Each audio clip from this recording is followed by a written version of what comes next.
Peygamberimizin hadisinde aytıldılar, her bir 100 yılın başında mücaddit, ошол dindi reformalar kılgan alım jönөtүp турат дейт. Din reformaga muhtaç emas. Болгон адамдар түз кетип атып, бир аз кыйшайып, ошол диндин өрөөгүнөн кыйш чалыш басып кеткен убакта, жок кайра бияка келгиле деп айдап жана кое кеткенде, кош деп кой деп айтып келип жолго салып койгондой эле, ошол адамдар кыйшайып кеткенде кайра түз жолго салып багыттап берген утур алымдар келип турат дейт. Mevlana Muhammed Said Ramazan Buti Eşşehid Allama oşol şeyler oşol akırkı zamanda mücaddidi hak mücaddid oşol Recep Zaman Said Nursi'de özüne ait kitaplarını yazgan. Demek bu kişinin kitaplarını okuşumuz gerek, söz türlü hurmat kılışımız gerek, okuyan sanatçıya dua kılışımız gerek. İslam dünyasındaki alımlarımız arkası yerde çıkar.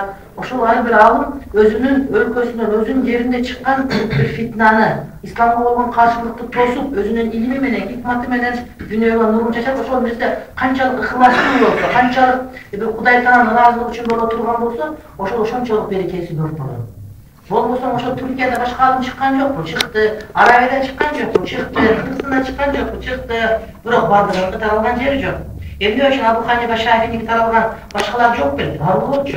Бирок ошолордун башкалардын айырмасы алардын такыбалыгында, алардын ыхласында, алардын ошол кылып аткан эмгегин Аллахтын ыраазылыгы үчүн деген ниетинде болуп турат да маселе. Пайгамбарыбыз айткан адамдардын кылган амалдарын бар ниеттери жараша деп.